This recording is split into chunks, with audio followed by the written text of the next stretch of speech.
নমস্কার সবাইকে। কেমন আছেন সবাই? আজ আমি রান্না করছি পালং শাক দিয়ে মুরগির মাংস। খেয়েছেন আপনারা? আমি কিন্তু আগে কোনো দিনও খাইনি, আজ প্রথম আমি করার চেষ্টা করছি। আর পালং শাকটা তো খুব হেলদি, তাই আমি চিন্তা করলাম যে ঠিক আছে, করেই দেখি না কেমন হয়। আসলে আমি এটা একটা রান্নার চ্যানেলে দেখেছিলাম, তাই ভাবলাম আমিও একটু করার চেষ্টা করি যে খেতে কেমন লাগে। খেতে কিন্তু বেশ ভালো লেগেছিল, পালং শাকের কোনো গন্ধ ছিল না।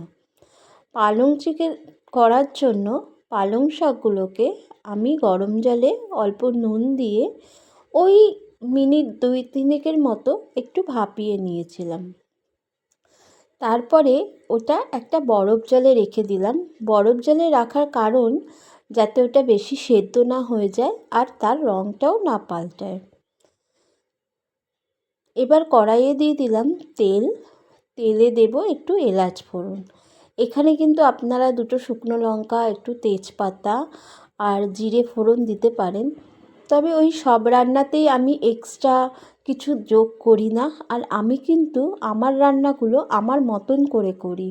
আমি দেখি ঠিকই রান্নার ভিডিও, কিন্তু আমি কারোর মতো অত মশলা দিয়ে রান্না করতে পারি না বা আমি পছন্দ করি না। সব রান্নার মধ্যেই আমি একটু হেলদি খুঁজি, তাই মশলাটা কম দেওয়ার চেষ্টা করি। দিয়ে দিলাম তেলের মধ্যে পেঁয়াজ। এলাচটা ফোড়ন হলে, এলাচগুলো যখন লাল লাল হয়ে গেল তখন আমি পেঁয়াজ দিয়ে দিলাম। এবার এর উপরে আমি দেব চিকেনগুলো। বলুন তো খুন্তিটা রাখতে কেন দেরি হচ্ছিল? ওই যে যদি গ্যাস ওভেনের ওপরে রাখি তবে তো ওখানে তেল হয়ে যাবে, তার জন্য আমি একটা প্লেট খুঁজছিলাম যে কিভাবে আমি খুন্তিটা রাখবো। এইটা আমার খুব বাজে অভ্যেস। রান্না দেরি হয় হোক গিয়ে, গ্যাস ওভেনে তেল তেল মানে তেল ধরা চলবে না। দিয়ে দিলাম চিকেনগুলো। এরপরে আমি এর মধ্যে একে একে করে সব গুঁড়ো মশলা দেবো।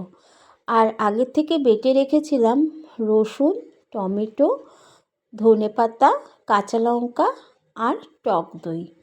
সেই বাটা মশলাটাও দিয়ে দেবো। দিয়ে একে একে সব সাঁতলে নেব। হ্যাঁ, এখানে আপনারা আদা বাটা দিতে পারেন, আমি কিন্তু দিইনি, কারণ আমি আগের ভিডিওগুলোতেও বলেছি আমি কিন্তু আদা খাই না। পালং শাকগুলো ওই বরফ জলটা দিয়ে তুলে আমি ভালো করে বেটে নেব। মশলাগুলো কষিয়ে যখন নামানোর ওই মিনিট 5 আগে আমি পালং শাকটা দিয়ে দেব। এই রান্নাটায় আপনারা কসুরি মেথিও ব্যবহার করতে পারেন, যেটা আমি একদমই করিনি, কারণ আমার অত ফ্লেভারযুক্ত খাবার পছন্দ হয় না। আমি খুব সাদামাটাভাবে খাবার খেতে পছন্দ করি এবং বানাতেও পছন্দ করি। তবে বিশ্বাস করুন, এই মশলা ছাড়া মানে এই আদা, কসুরি মেথি, আরও গরম মশলা, তেজপাতা এসব ছাড়াও কিন্তু রান্না খুব একটা খারাপ হয় না। আপনারা করে দেখবেন, ভালোই হয়। এবার দিয়ে দিলাম একে একে সব গুঁড়ো মশলা, স্বাদ মতো নুন, হলুদ, ঝাল লঙ্কার গুঁড়ো, লাল লঙ্কার গুঁড়ো, জিরের গুঁড়ো, আর ওই ঝালটাকে ব্যালেন্স করার জন্য একটুখানি চিনি দেব। সব মশলা একবারে সাঁতলে নিয়ে নামানোর সময় মানে ওই 2-3 মিনিট আগে আমি পালং শাক বাটাটা দিয়ে দেব। দেখে নেব আগে মাংসগুলো ভালো করে সেদ্ধ হয়েছে কি না। সেদ্ধ হলে কিন্তু আমি পালং শাকটা দেব। এই রান্নাটা কিন্তু ভাতের সাথে খেতে একদমই ভালো লাগবে না। যখন আপনারা করবেন রুটি, পরোটা, নান এইগুলোর সাথেই ভালো লাগবে। আমি এটার সাথে করেছিলাম নান রুটি। খেতে কিন্তু অসাধারণ হয়েছিল, খুব ভালো হয়েছিল। আপনারা পালং শাক দিয়ে চিকেন করলে কিভাবে করেন সেটাও আমাকে জানাবেন। আমি কিন্তু আমার মতো করে করার চেষ্টা করেছি।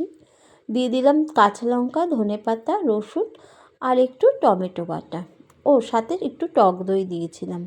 টক দইটা দিলে কি হয়, এক তো মাংসটা নরম হয়, দুই তেলটা একটু কম দিলেও হয়ে যায়, কারণ টক দই থেকে তো তেল বেরোয় আমরা সবাই জানি। দেখুন মাংসটা কিন্তু আমার ফুটছে। এবার দিয়ে দেবো অল্প একটু চিনি, যেটা আমার ওই ঝালটাকে ব্যালেন্স করবে। ব্যাস আর কি, এবার আরেকটু ফুটিয়ে মাংসটা সেদ্ধ হলে পালং শাক দিয়ে দেবো।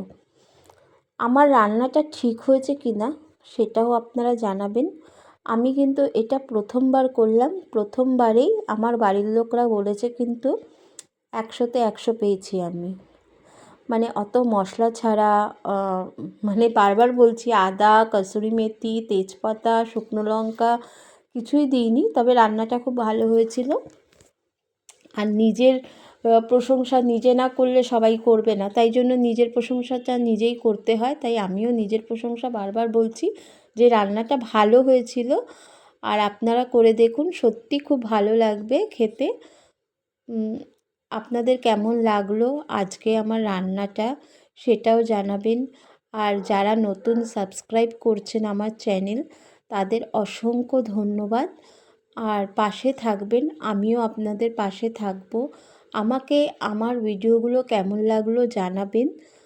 আর কি বলবো, আর আমার এই ভুল বক বক বক বক করি যে আমি, সেগুলো কতটা ভুল কতটা ঠিক আমি জানি না, কিন্তু আপনারা যে দেখেন ধৈর্য দিয়ে, আমার খুব ভালো লাগে। একটা কথা বলা হয়নি আপনাদের, আগের ভিডিওগুলো আমার ওই 20 জন 21 জন 15 জন এর বেশি কিন্তু মানুষ দেখতো না, মানে ভিউয়ার হতো না। এখন দেখছি ইদানিং ওই 50 জনের ওপরে তো দেখেই। আর এটা না আমার কাছে একটা অনেক বেশি মানে পাওয়া, মানে আমি ভাবিনি আমার এই ঘরোয়া রান্নাগুলো 100 জন দেখবে, আমি এটা ভাবতেই পারিনি। যাই হোক, দেখুন পালং শাকটা আমি দিয়ে দিয়েছি, মাংসগুলোও কিন্তু আমার সেদ্ধ হয়ে গেছে ভালো করে। এবার আমি নামিয়ে নেব।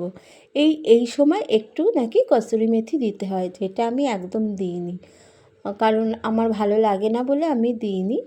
তো আপনাদের কেমন লাগলো আজকের রান্নাটা আপনারা জানাবেন, আর আপনারাও আমার মতো করে দেখবেন। যদি আপনারা না করে থাকেন তো খেতে খুব ভালো লাগবে রুটির সাথে।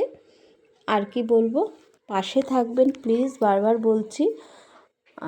আর আজকের ভিডিওটা না এত বড় হয়ে গেছে, মানে 7.5 মিনিটের ভিডিও, আমি যে কী বকবক করবো আমি সেটাই বুঝতে পারছি না। মানে আমি কথাও তো গুছিয়ে বলতেই পারি না, তার জন্য বারবার বলছি যে আমার ভুল ত্রুটিগুলো ক্ষমা করবেন। ভালো থাকবেন, নমস্কার।